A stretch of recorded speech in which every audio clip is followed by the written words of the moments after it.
the basic things that we're going to go over is one, we need to master sales. That is one of the most important things. After that, what we want to do is you need to learn how to hire VAs. If you already know this is great. You're 2 steps ahead. There's only 3 steps left and you're basically out of the business. Obviously, first 2 steps are potentially where you learn just to even get to the point where you're doing 20 to 50K a month. After that, we want to automate marketing. This goes hand in hand with hiring VAs and training them because they're going to handle all your lead gen for you. After we automate marketing to where qualified leads are coming into the system, we want to automate appointments. And what that means is that we want you as the best closer, the business owner, the entrepreneur, going on all the appointments, giving all the offers. So you're only doing like maybe making like 5 to 10 phone calls a day max. If you're doing virtual, maybe you're going to 1 or 2 houses here and there. Then eventually the next step is to hire someone else to take your role in acquisitions and scale out. So that's literally the path. It's not super complex when you think about it. So again, learn how to do sales, master that. It's an ongoing process. It's going to be the whole thing. It's not step 1. It's like every step. Basically, it's the backbone. Step 2 is like learn how to hire VAs, virtual assistants. They're going to save you so much time and make this all possible. After we do that, again, automate marketing, which means people who have a house to sell are coming into your system and you don't have to do that. You just call them.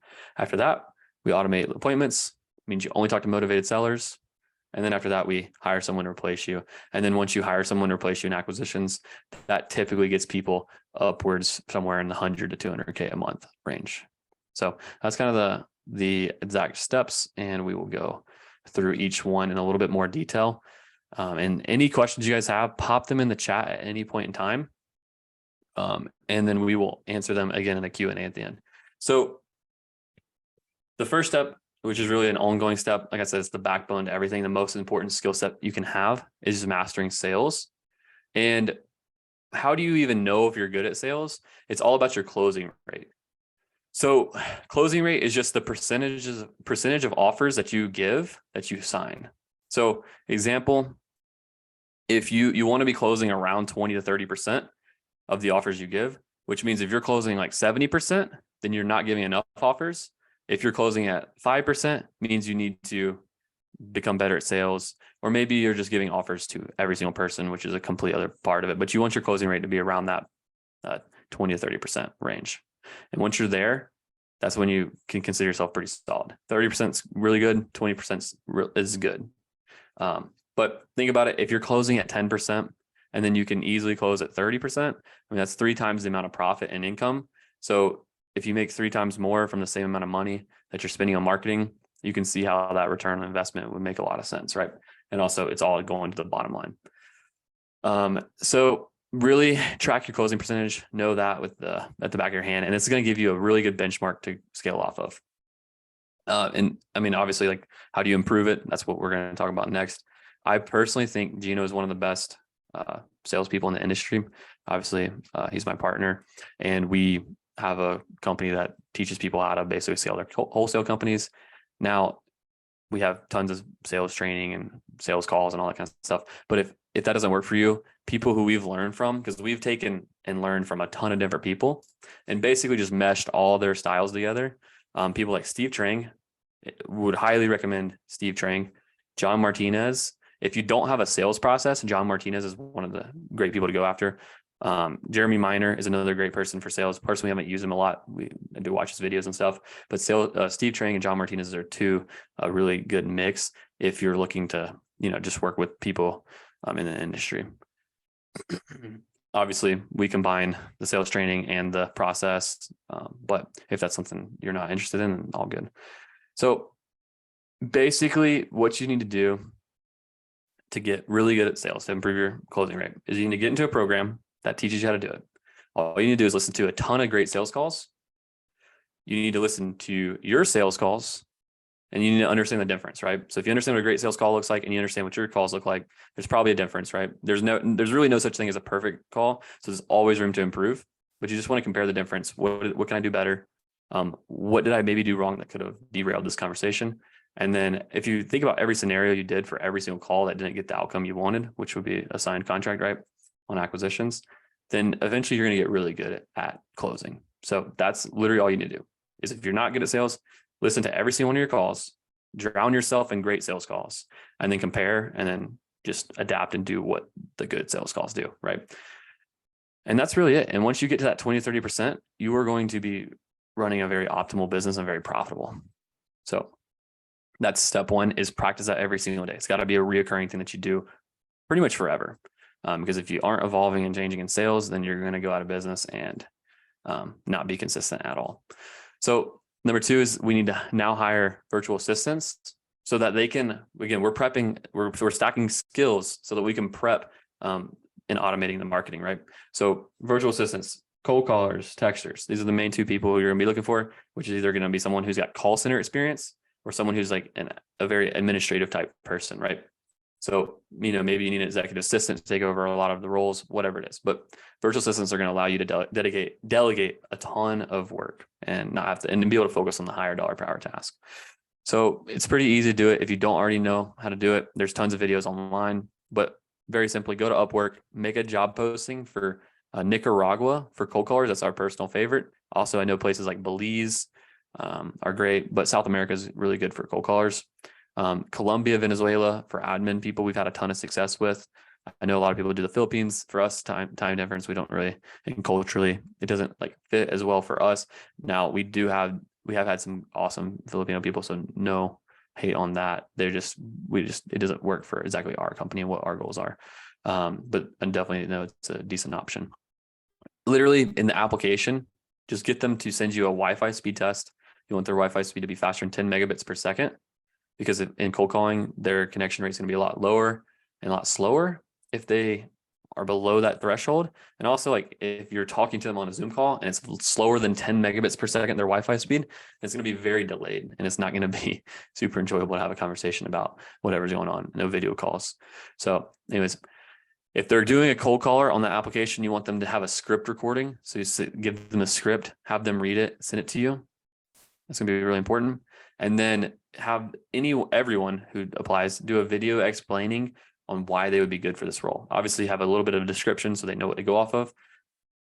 But what you were looking for is them to have a conversation, or basically give you a good talk track on things that make their English seem like that they're really good, right?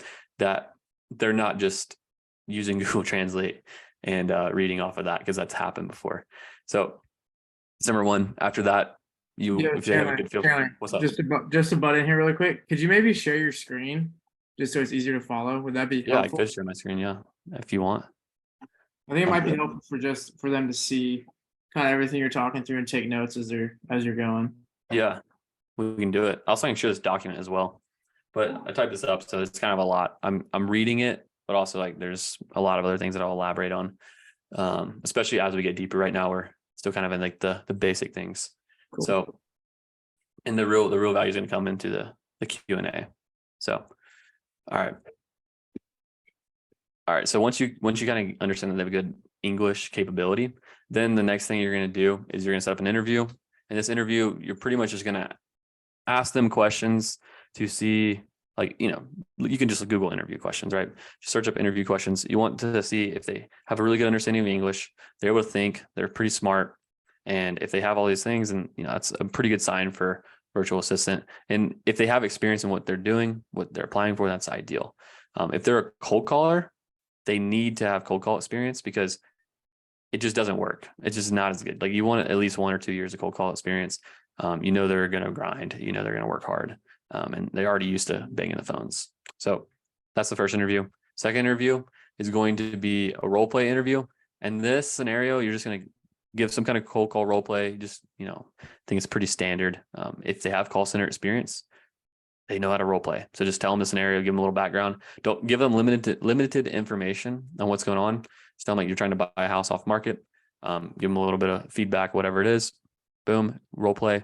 And then write down notes of what things they could improve on. And then you're going to tell them what you feel like they could improve on. Because what this is going to do is, if you're giving them all this feedback, you're going to judge for coachability. If they take it really well, if they adapt, learn, and change, and get better, then that means that they have natural ability to learn quickly.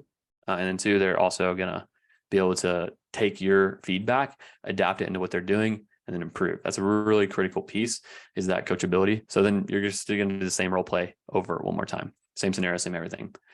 You want to do at least 3 different people in the role play stage for hiring a cold caller, in my opinion, because that's going to give you a good comparison, because you're going to think the first person's great, then the second person is going to blow you away more, and the third person might suck, or they might be even better. So your standard just keeps rising the more people you actually role play with. And what you'll find is the more role plays you do, the more you'll be like, wow, that person's really good, and they're better than everyone else I have on my entire team day one. So that's what you're looking for.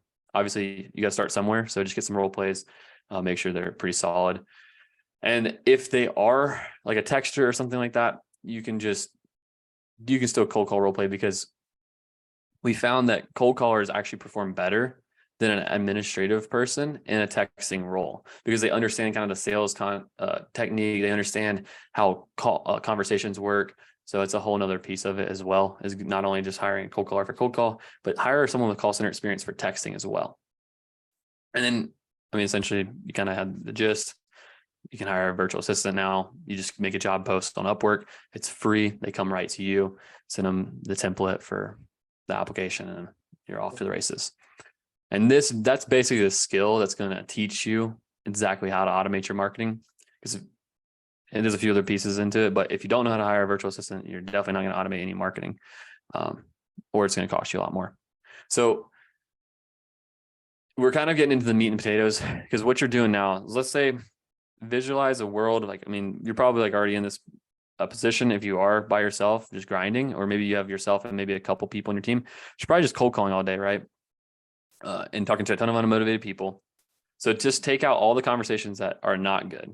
So, if you cold call and you get 4 leads a day, and, it takes you 10 leads to make an offer. Well, what if you could have one texter send you 10 leads a day who are all interested, and then you can make 1 offer a day instead of 1 offer every other day, or 2 offers a day instead of 1 offer every other day. That's what we're trying to do. So basically, when we automate marketing, you're just only going to be talking to people who are interested. A lot of you have probably already done this. If you haven't, you need to do it ASAP. So basically, get someone to do your texting to where they can generate you they should be getting you about 8 to 12 leads a day. A cold caller should be getting you a lead every 2 hours they call. So that's your baseline metric. And then now you can just call those leads. Or SMS. I thought someone was going to say something. SMS is definitely the best source if you're going to do this. Cold calling works. Whatever you're doing right now, if you're having success, just delegate it to someone else and teach them how to do it. And I just went over the KPIs, so that's really simple. The training is the most important piece to automate your marketing. Again, marketing is very simple. It's the same thing over and over again, and it's not complex. But if you don't train your people, then you will not get the leads. So again, just to recap, what is a lead? What are they sending in? They're sending someone who has a house to sell, and they have any interest level in selling it, right? They own a property and they have any interest in selling it. That could be a high price. It could be a low price. That could be a motivation. That could be make me an offer, whatever it is. They just want to sell their house. But how do we keep the cold callers and the texters training, or up to speed to where they're training every day, to where they know exactly who to send to the CRM? So you're actually calling motivated people. It's pretty easy. It's one, review their leads, because you're going to be getting their leads in. You're going to want to send any feedback to like, hey, this person's not a lead because of XYZ. That's one way. Another way is it's about 15 minutes a day. Literally go, if it's a texter, just skim through their inbox and launch control, all their text, and just make sure everyone who is supposed to get sent to the CRM does. For us, anyone who gets sent to the CRM is just, they say, yes, sure, make me an offer, whatever. It's immediately they get a phone call. If that's the case and you see that and they didn't get sent to the CRM, to your Podio, to your Salesforce, whatever it is, then you need to basically send them a Loom video explaining what all is going on, and literally just 15 minutes, Loom video record, go down their inbox, read every single message. There's a lot of weird ones. So you have 3 replies. You either have positive replies, which are leads. You have negative replies, which are drips, or do not calls if they are hostile or whatever. And you also have the replies that are kind of in the middle, where it's like, those are the ones that need the training, and those are the ones that you can convert into leads through training and texting. You'll find there's tons of leads left over. It's like the number one thing that people don't do is actually review their texting pipelines. So if you're not getting as many leads as you want, and you have someone else doing it, then that's the first thing I would do, is go read their text. Usually when we do that for people, we find like 10 leads in 5 minutes. So it's pretty simple, to be honest. Cold call, easy. We want to just review their calls together and we want to role play. So 3 days a week, do role play, 2 days a week, review a call with them, and then like role play on that scenario or teach them how they could have done better, or, ask them what they could have done better. And then, you teach your perspective and they get better and grow. And it's literally 15 to 30 minutes a day. That's going to go a long ways. Your cold callers are going to get better. The main things you have to measure them on, and again, this is their daily KPIs. This is how you're going to measure how good they are. If they're a cold caller, 2 hours called. So 2 hours that they worked, not just like phone time, 2 hours that they work. So they work 8 hours in a day. They should be getting four leads that day. That's how the math works. So that's what you're going to measure them on. For texting, they need to be sending, we tell them they have to send a certain amount of text, but their performance is based on how many texts they send to how many leads they get. So it's very different for if it's the first time you send a list, what location you're in. Example, California is a lot harder to get leads than it is in, probably Kansas, right? Because people don't get texts as much in Kansas, right? So, it ranges from anywhere from 100 to maybe 400 texts per lead. That's like pretty standard. What you want to do is you just want to take a baseline for everything that you're sending right now, and then that's their KPI. So for us, it's like 225-ish texts per lead right now. So that's the number that we go off of. The main thing that they just need to be able to send the text and get the right amount of leads. That's their kind of their performance metric. So, that's from a gist, the basic way you're going to get your marketing automated and have all these leads come into your CRM. Chandler, just to recap here, and I guess just do a quick heat check. I know we have to get through because you want to do Q&A. Who here doesn't have VAs working the front end of their business for them? Or does everyone in here have VAs sending them sending their texts, making their cold calls, and it's all being tracked properly?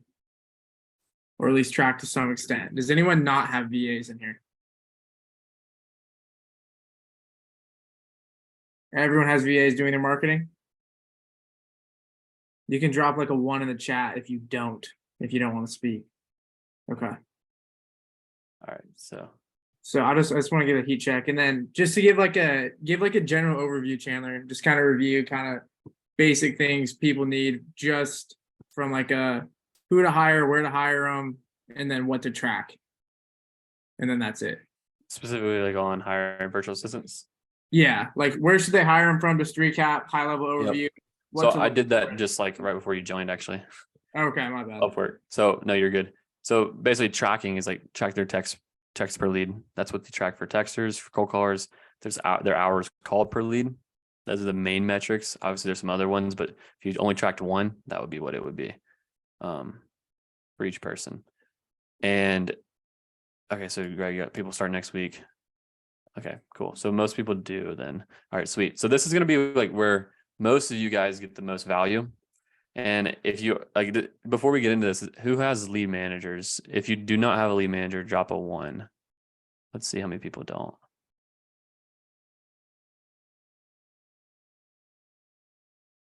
All right. Jamal. I like that suit pick, by the way. It's nice. She will have both roles. Okay, bet. All right. Got it. So this will be good. So basically, lead management is when you're trying to, if you're the closer, this is going to be the most important role that you hire starting out. This is the role that if you can close, again, what do we call closing? We call closing at 20, like good closing at 20 to 30% of the offers you get closed. And usually most of these people just need to get more appointments so they can give more offers. That's usually the bottleneck. So it starts with automating marketing. The next step is automating appointments, because most people are just calling 80, 90 times in their CRM and they're talking to a handful of people, and maybe they're able to get one offer out a day. Maybe they're not. But what we want to do is we want to make it to where you, as the best closer, as the business owner, as the entrepreneur, the person who's going to drive growth in the company, you need to be able to spend all of your time working on building the company and growing it. So how do we do that? And also like working on getting deals done, right? So you only need to be focused on the highest value task. And the highest value task at this point in the business is to be giving offers. And you need to get as many offers out the door as you possibly can. And essentially, how do we do that? Is we have someone calling all the new leads that come in that your marketing team is generating. And then once they do that, they're going to basically call them up and find out if they have motivation to sell. And if they do have motivation to sell, then they're going to set you up with an appointment time, a phone appointment, an in-person appointment, whatever it is, to where you can talk to them, give them an offer for their house. And then because you're a good closer, you're going to close a lot more people. So you might go from making 80 calls a day to making 2 to 5 to maybe 10 if you have a lot of follow-ups. So, I mean, that's not very many. So you have a lot more free time, and this is going to allow you to focus on selling the deals if that's what you need to do, building processes, hiring more people, growing, learning, whatever it is to adapt and grow the business, or to maybe, I don't know, spend more free time doing what you want if that's what you're looking for. So it's going to be critical that you have this role if you actually want to have a lot of free time. So otherwise you're going to be stuck in the grind, in the rat race. And one thing that I would like to share before hiring like your first lead manager is it might feel like you don't have enough leads for them. It might feel like you don't have enough work for them to do, or maybe you can't afford them, right? These are some things that might be going through your heads. It's really not too expensive. It's basically like having a cold call all your leads. So that's literally, if you think about it and really make it simple, that's essentially what it is. So we're looking at like $1,000 to $1,500 a week for you to only go on appointments, into where one lead manager should be able to set you up like with proper lead flow. And, that's a whole nother topic, but if you can give them somewhere between 8 to 10 leads per day, and you have a system that's building up, they should be able to give you 1 to 2 appointments per day. So if you can go from making 80 phone calls to only doing getting 1 or 2 offers out the door per day, it's going to make you a lot more money, because you're going to be able to give a lot more offers. Because think about it. If you give 2 offers a week and you close 25%, that's going to be 4 offers every 2 weeks, which means 8 offers a month, which means you're going to sign 2 contracts a month. But let's say you can turn that up to giving 10 offers a week and you close at 25%. Let's even say you close at 20%. Let's say because you get more deals that you're negotiating, you get busier, you close worse, or maybe they're not quite as qualified, right? Then you're still going to be closing 2 contracts per week instead of 2 per month. So now you're going to be closing 8 contracts per month. And so even if you're not that good at dispo, you're going to sell 4 deals in 1 month versus maybe 1, just by having this one position. And all that is like having a texter and having someone cold call your CRM, which is a lead manager. So that's why it's so important. This is why this is the biggest lever that you can pull in any business that doesn't have a lead manager, essentially. So I just want to make a big note that all the rest of there's tons of videos on YouTube. Like we can go into a ton of detail, but if you don't have a lead manager, you got to get one. I just want to make that super clear. Because a lot of people don't do that. But basically, how do we set this up is you're going to take, like, how do we even get a lead manager? At this point, you probably have a cold caller. And if you don't, you have probably trained one. You did it at some point in time, because of course you cold call it. That's how you get your first deal, probably. That's how you got all your appointments. You get all your deals. You've done the job for a long time at this point. So we just need to hire a really good cold caller who can shift into that role. And it's the same thing. That's why we need to know how to hire virtual assistants. That's why I need to hire cold callers. So literally just go and find someone who's got a lot of call experience. Maybe they're your best cold caller right now. Or it's someone that you're like, okay, this person could be my potential closer because they're like a friend or a network or whatever. And you put them in the lead management spot first, and then that's where they start. So those are like your options. I would recommend, if you don't have any connections, go with the virtual assistant route. It's going to be the cheapest. It's going to be the quickest and easiest to ramp up. And we can talk about the next steps after that. So yeah. So if you already have good cold callers, just move them into doing that role where they're calling the new leads. So what's a lead manager going to do? They're going to call all your new leads. If they are inbound leads, like direct mail, PPC or whatever, don't have a lead manager call them until that person's really good. You need to call them as the acquisitions person.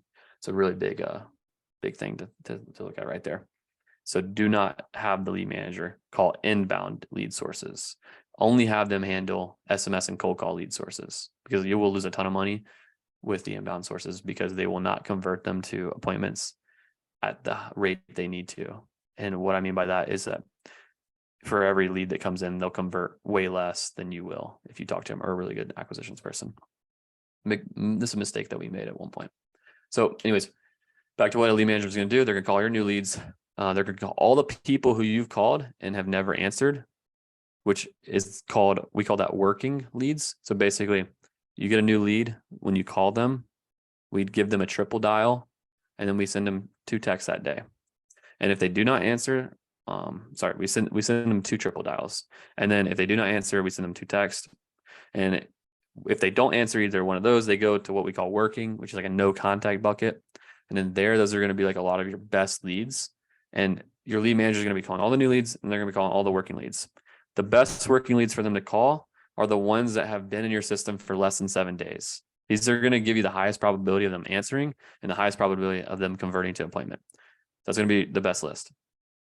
Once they talk to someone, they either become a follow-up or they become an appointment or they would unqualify them. Those are the only other options. If it's unqualified, if they've already sold the house, if it's the wrong person, or if they're like extremely hostile. The only reason we will unqualify someone. If it would be an appointment, if the person has true motivation to sell their property, that's the goal of a lead manager. And then it's going to be a follow-up if they basically aren't any of those. And then we have follow-up delineated by hot, warm, or hot and cold. We actually don't believe in warm, but basically hot is they have motivation to sell, but they're not an appointment for whatever reason. And then cold is they have no motivation to sell or they want to sell in like 6 months. That's pretty much it. If they're hot, they're going to get a call every 5 to 7 days. If they're cold, they're going to get a call every 30 days. They're also getting an automatic text every 30 days. Those are the main functions of the lead manager. They're going to take care of all those things. You can also automate these texts. So another thing that we do, this is going to make you guys a ton more money with your lead manager, is when you get a new lead that comes in, let's say they don't answer, right? Because most of them won't. It's going to be about 60. Realistically, it's about 80% of people don't answer the phone. So if you get 10 leads and you call them all, you're only going to talk to 2. So then there's 8 leads you never spoke to. So this management of what we call working is the most critical piece of the process, because you want to be able to talk to 8 or 9 out of 10 people, not 2 out of 10, right? So what we do is in this process it's called 14 days of hell. When these leads come in and they do not answer, they go into a cadence where they get, again, like I said, 2 texts the first day and they get 2 triple dials the first day. After that, they're going to get 2 double dials every single day for 14 days. They're also going to get 1 text from us every single day for 14 days. And what that's going to do is it's going to take you from contacting 2, 3 out of 10 to contacting 8, 9 out of 10. And so that's going to 3 to 4x your appointment, your amount of leads that you're talking to, which is going to increase your appointments by like a ton. Obviously, you can do the math. So that's going to be one of the most important pieces. And then what you want to do, that's really the function lead manager. If you're the acquisitions person, which you are at this point, anything that's you give an offer and it's just like a hell no, they're just like not even close. So it'd be like your cold follow-up. You're going to kick that back to the lead manager and they're going to call them basically just asking like if they're interested in selling and kind of requalify them up to an appointment, right? That's going to be another one of their functions. Other than that, the last thing that is one of the most important things is if you're doing phone appointments or really any appointments and someone no-shows the time, then the lead manager is also responsible for calling that list. They're responsible for calling through it at least 3 times a day of all the people who no-showed an appointment to get them back on the phone with an acquisition person or with yourself so you give them an offer. That's everything. That's like pretty much lead management to a max in their process from a pretty general standpoint. Again, just to reiterate what the actual goal of a lead manager is, their job is to set appointments for the acquisitions person, it's probably yourself, to give an offer on the property. And they're only setting those people to an appointment if they have true motivation to sell. And true motivation, I'm sure we all know, they have some kind of pain, right? Some reason they're down, even that reason could be something as simple as downsizing, moving out of the state. They need to do it kind of quick, right? You guys get that. So does that make sense? Any questions on that? Jamal asked, we say lead managers, follow-up specialist. Similar. Yeah, I think so. We don't call them follow-up specialists. I know some people do.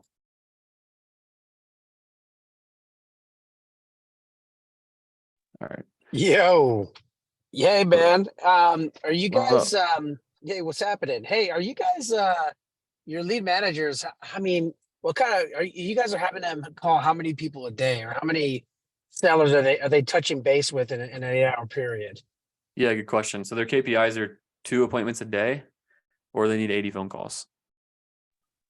80 phone calls. Okay, Yeah. that's double taps though, right? Or is that single tap It's like everything, 80 yeah. sellers?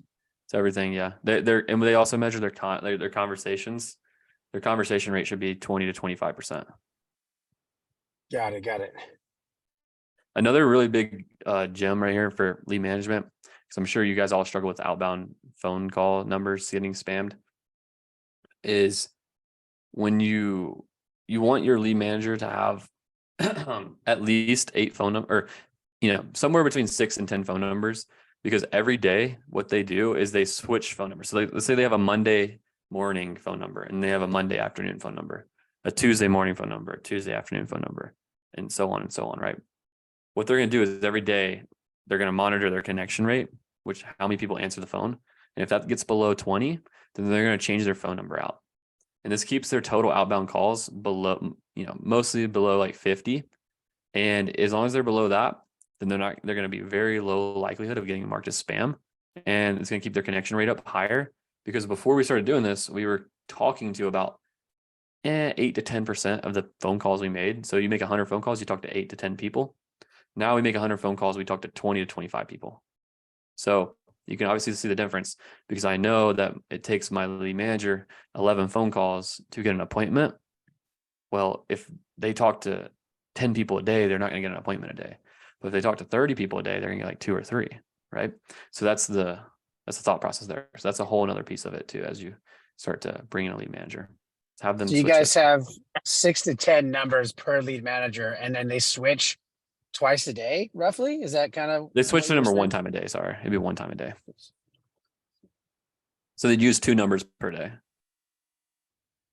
Okay, yeah, dude, that's funny you say that, because we've been like, everybody has right now 2 numbers per market that they rotate through when one goes to spam and they go back and forth. But you guys, if you guys have 10 numbers, right? Let's just say these guys are working 5 days a week. They'll essentially rotate through 2 numbers each day, no matter what. I mean, it Out of depends. those Like if their 10. connection rate's like 30%, and like, no, they're not going to change it. But if it drops below 20, they're definitely going to change it. For sure. And they're going to change it midday. So if you guys are doing like 80 to 100 calls, and sorry if you already answered this, I had to pick up my daughter from school. But if you guys are doing 80 to 100 calls, or about 80 calls, let's say a day, you said that's turning out to be what, 10 conversations, and then or 2 appointments you break it down into, right? It's 2 appointments. And if they don't get 2 appointments, they need to make 80 phone calls. Okay, got it. So like And then some people's like Mhm. call to appointments like 25. So they don't have to make as many. Got it. Some people's is like, 100. I don't know. You see what I'm saying? So like some people have to Yeah. work harder because they're not as good. Oh, I get you. And then out of those, so like out of how many appointments does it take for these guys to essentially like, hey, this is what converted to a contract for them? Yeah. So right now we are at 21% is what we were at for last quarter, or for this quarter. 21%. Okay, Yep. got it. So it's 1 in 5 pretty much. 1 in 5. Okay, that's cool. Our best guy's at like 20. He's for this month, he's at like 40 something percent. So Oh, nice. yeah, he's crushing. Dude, word. Thank you. For sure. All right. So any questions on that? Honestly, we don't have time to go into the next piece. I can go over a little bit from a very high level. I think the main, like there's so much we can dive into scaling yourself out of acquisitions, but I think unless anyone has any, like doesn't have any questions at all, like, I mean, I'm assuming there's probably some questions, but we could open it up to Q&A right now and you guys could ask anything. Yeah, we can get these notes for sure. It's probably the ideal scenario. That way we can help you guys out the most. You guys are still our texting lately. We've been getting stopped with our texting because of some guidelines we're supposed to follow. So how do you guys text, like cold text and stuff like that? Yeah. So what software do you use? Honestly, we were pulling our list and we were using easy texting, and we Okay. also dabbled with Property Radar. I think they have a texting service. Yeah. I would say like, I mean, I can't speak for any of those services, never used them, but I would say that Launch Control is gonna be your best bet. We had like one day 2 weeks ago where we were down, but I think everyone was down. But yeah, we send like 25,000 texts a day. We haven't really had much issues. What's your average response rate? It's normally about 13%. 10%. And how many templates, dude, so by the way, man, I was I think I maybe had talked to you like last year. This is my name's Steve Anderson, man. You had hooked me up with so much great information about launch control. And then we just barely started launch control up, man, maybe 4 months ago. I used, like I told the people at launch control, I was like, hey man, make sure that my referral goes to you guys. Hell yeah. But Appreciate just it. for the, oh hell yeah, just for the record though, man, you have brought so much value just on launch control alone. It's helped out a bunch. And you know what I was doing for a while with another system that we were using was like, we were changing some of those letters, right? Kind of adjusting to Greek letters and all that stuff. But when we started launch control, they're blocking that, right? Oh yeah. So what was your turnaround? Like what else are you guys doing other than, are you guys just playing ball that way now? Or was there another kind of loophole you found other than using like that type of changing letters? The main thing is like just having more templates. I actually have funny enough, I'm gonna send this real quick to my phone. I got this texted to me. Actually, it's on my Discord. Hold up. I got this template SOP. I'll just drop that to everyone here. So you know exactly how we do our templates. But basically what we want to do, so this SOP is exactly how you can oh shoot, I just downloaded it. Is exactly how you can train your textures or whoever to make these documents or these templates. But basically what we're doing, I don't know all the loopholes because to be honest, I haven't written a template in like 3 years. But what I can tell you is that we have templates to where we want to be able to use them every other day. So if you need to think about it, they can send 300 texts a day, right, per template. If you need to send 3,000 texts per day, then you need 10 templates per day. That's the math, right? So in reality, we would want 20 templates so that we can use them every other day. And then we can switch them out if they start to, show low deliverability. And if a template has a red number, which means like 75 or lower to percent deliverability, then we're going to send it out one more time. And if it gives a red number again, then we're going to flag it and rewrite that template. That's the way it works, because sometimes it'll just be a fluke and like a bad stretch of data, but it happens 2 times in a row, then we just change it. So here's that document too on exactly how we do it. So it's a full Word doc on literally exactly all the words you can't use, how we write them, what's the examples of some good ones. There's all kinds of stuff. My only thing is if there's any links in there, don't edit the links, download them and don't edit them. That's the one thing that my team gets pissed at me for other people. Dude, so I'm on my phone right now. Is there any way that you could email this stuff to us, or is that too much? Should I just inquire about it later? Yeah, just my screen just went black. Can you guys hear me? Yeah, I got you. Okay. Yeah, my screen just went black. That was weird. Yeah, just drop your email in the chat. I think I think I have your email. I remember we talked, Steve, but send it in the chat and I'll get either Zach or Ryan will send it to you. Awesome, because we're doing the same thing right now, right? It's like we started getting really creative with our templates, but we just didn't have enough, because they're such a pain in the ass to make in launch control. It's just a pain. You think in an hour, man, you know what we did is that I started using Chat GPT, right? Mhm. And typing in like, hey, write me a template that is, down to earth, meant to go to home buyers without using these words, right? Mhm. And it would kind of mess up and like still use some of the words I told it not to use, but it was enough to where I get the idea, copy and paste, and then adjust inside for the templates. Mhm. And it gives my VAs a little bit more of a an advantage too, because I mean, I don't know about you guys, but our VAs for the Texans are still in the Philippines, so sometimes might come across differently. But I just put my stuff in the chat right there. And how many? You said 300 texts per template, right? Okay, I Yeah. think we were That's doing a little bit higher than that, so that makes a lot of sense why might be getting burnt. Yeah, I would say like the real number would be 150 text per template if you like just to keep it super simple. That way you could use them every other day. But yeah, that's the math. I mean, you just want to you want enough templates to where you could use you only have to use them half the time. That makes sense. That does make sense for And then sure. if you do that, then you'll be able to rotate them in and out and they won't get texted enough to where they'll last a little longer.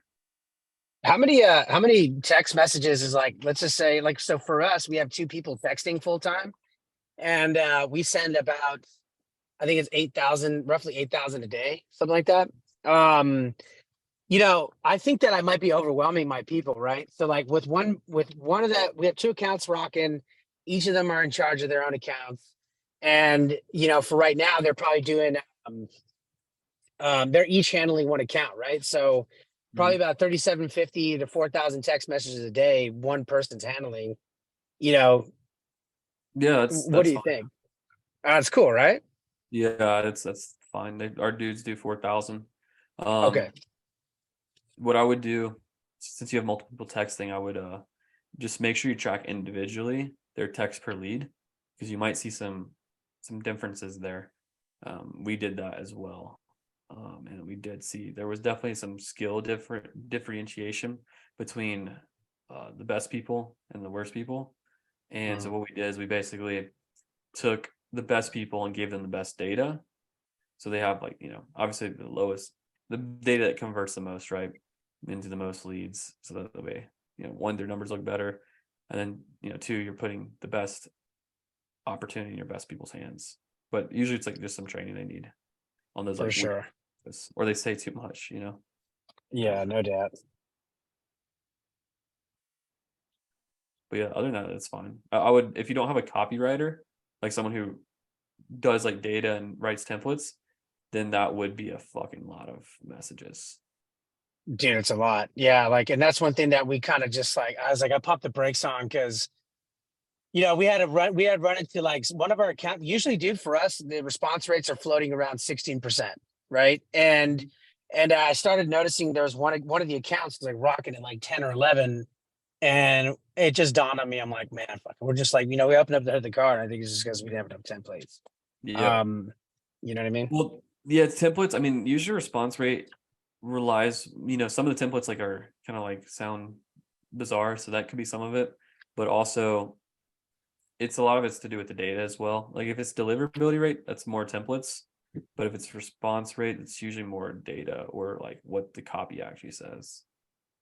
Oh, dude, that's a little nugget right there. So hold on. The response rates is usually the data, and the deliverability rate is usually the. Wait, The what'd you say again? The template. templates, right? Yeah. Oh, okay.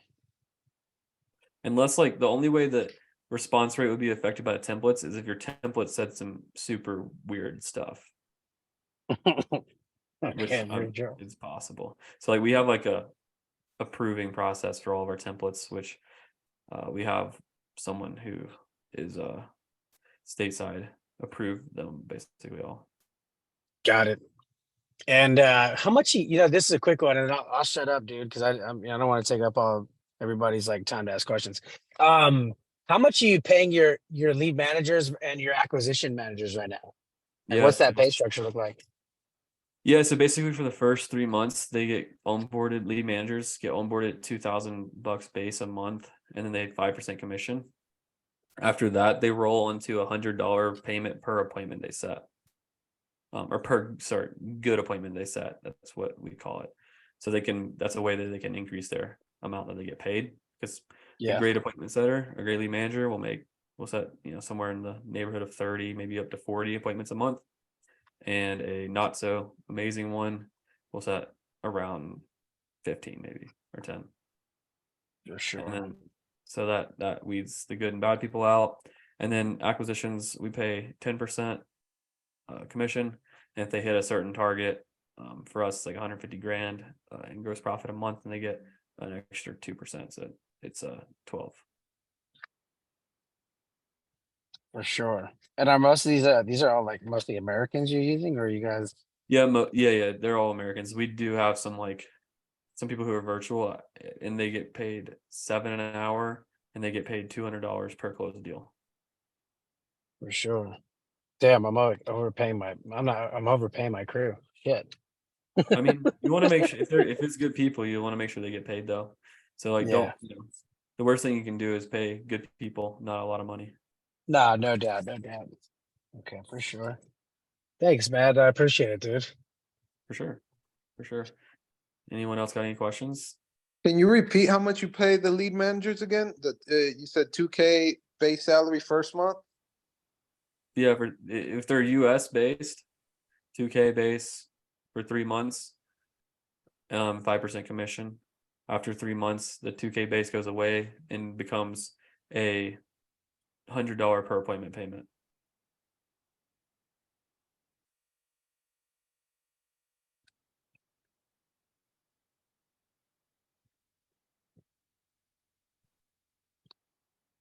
Daniel had a question in the chat, Chandler. Oh, what else? Let me read it. Oh, my chat bugged. Can someone read me that question? Yeah, Daniel, you're still there. I'll read the question, but I just want to make sure you're still there. All right. Yeah, I'm still here. All right. He asked, do you have SOPs for how lead managers should treat every lead and when to follow back up? Kind of what you were explaining earlier in the document. Yeah, I do. What exactly were you unclear on? Just basically an overview of how to dispo all of them and what's the times to follow them back up and what type of buckets you're putting them into. So for example, if you followed up with somebody, you made an offer, but yet they denied the offer, and how soon should you follow back with those folks? Yeah, I mean, there's a lot of variables in that, but basically, if you're talking an offer, that's acquisitions, not lead manager. Or is that what you're referring to, or? Well, yeah, because right now I just had 2 cold callers. I'm acting as lead manager and also acquisitions until I fill those type of roles. So while I'm in the lead manager role, I'm still making offers on, folks that want to go through with an appointment. So I don't really have that gap where between a lead manager to an acquisition. If I'm doing lead management and I feel, somebody's ready to get an offer, I'll go ahead and, Yeah, I got you. So, do okay. that. So I'll answer that question, but the question I think that is potentially better is how many leads do you have in your system right now, like in your CRM? Right now, about 120. Okay, bet. Do you have one cold call that's way better than the other? Oh, actually, it's through a company. I got through Call Geeks, so they manage them. So I don't really have a relationship with the actual cold callers. Got it. You get it through Call Geeks. Checks out. Okay. And then you did cold calling, and I'm just asking because how many leads did it get you a day, each guy? About 3 to 4 total. Both or one? For both of them. Okay. How much do you pay for that? Each one is $650 an hour, and they probably work 40 hours a week. So that's what 13 times 40 is. I don't even know. It's like $600 a week, $500 a week. So $2K. Yeah, every 2 weeks they're probably taking about $1,400, so it's about $2,800 a month. Got it. Let me do that. Would you? I mean, why? Are you would you?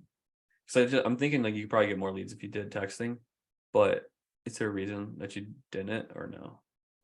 I just kept it simple in the beginning instead of having to learn the texting, but I've been, thinking about switching over just to go through launch control. Yeah, I'm just thinking like you probably could get more. I mean, it's the same budget. You may not be able to get that many more leads. You probably could get more leads. Because at 1,200 a day, let's see, a 1,200 a day account is like, I think it's what, $700, $800, $900, something like that. $800. $800. So you should be getting like 6 to 8, somewhere between 5 and 7 leads a day on that account for $800. But then you got to buy the data, which you already have to buy the data, I guess. Yeah, I got about 60,000, 70,000. Okay, dude, I would get a launch control account. Then you got 60K records. That's like at 22,000 texts a day for every day of the week. That's 2 months of texting. It's a lot of data. You would be able to get, the first time you go through, what city are you in? Houston. Okay, I don't know Houston numbers that well, but probably going to be around 200 texts per lead would be my guess. Because we're in Dallas, which we're actually lower than that. So you might be closer to like 150, but regardless, like let's say 200 conservatively. You text all 60,000 records. You could do that in 2 months. 60,000 divided by 200. That's 300 leads in 2 months. Divide that by 8, which is the weeks. That's 37 leads a week. Divide that by 7. It's around a similar amount of leads per day. Yeah, and it takes me about 45, 50 leads per contract.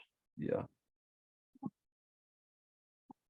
If you have the budget, I would consider adding it in, but also at the same time, it's like if you're getting 6 leads a day, what I would do is and you have 120 leads, is I would just keep doing what you're doing right now. I would hire a lead manager, maybe, and like it depends on your budget, right? If you have a budget to do, then add an extra. Yeah, I'm up. 20. The bank account got I'm close to 70 right now. Okay, yeah, then I would add $2,500 a month, get a lead manager and get a launch control account, and then I would just pump it out. And you're gonna get 12 leads a day. Have your lead manager just set new appointments and don't even call those people anymore. Just start being an acquisition manager. That's what I would do. Gotcha. That's gonna you're gonna instantly, like in 30 days, you'll double if you do it right. Gotcha. Sounds good. I appreciate it. Could you also drop the SOPs for lead managers in the chat? Yeah, I got you. Appreciate you.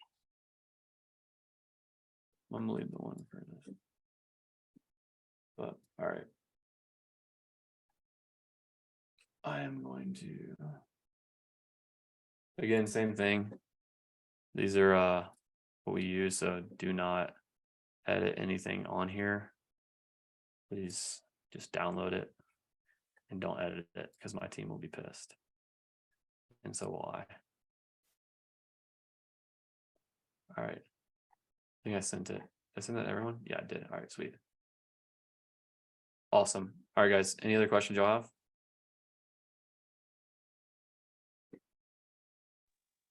How do you measure? You said you measure conversations, right? So what do you consider a conversation that a lead manager has? Like, what's the length of time?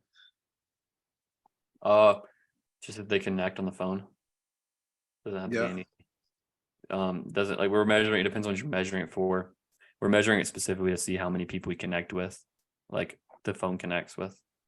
And we know from there, like it's the same, generally. Hey, Chandler, I have a question. Hello, Leanne. What's up?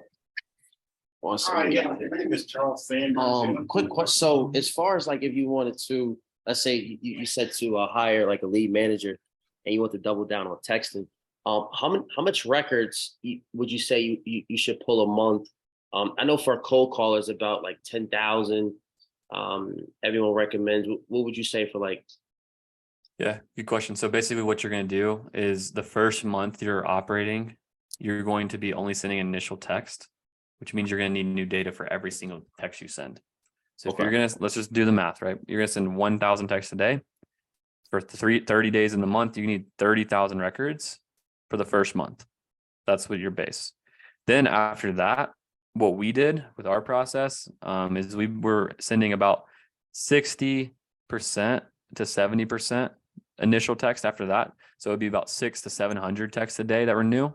So then it'd be 600 and let's call it 650 times 30 would be how many records you need recurring after that. If you're sending 1,000 texts per day, because the other bit would be follow-up campaigns.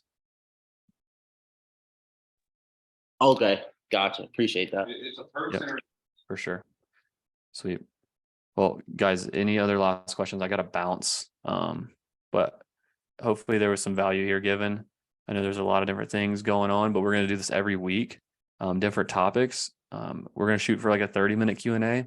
They went a little long on presentation, but little presentation, pop some Q&A, hopefully get some value. And yeah, that's really it. So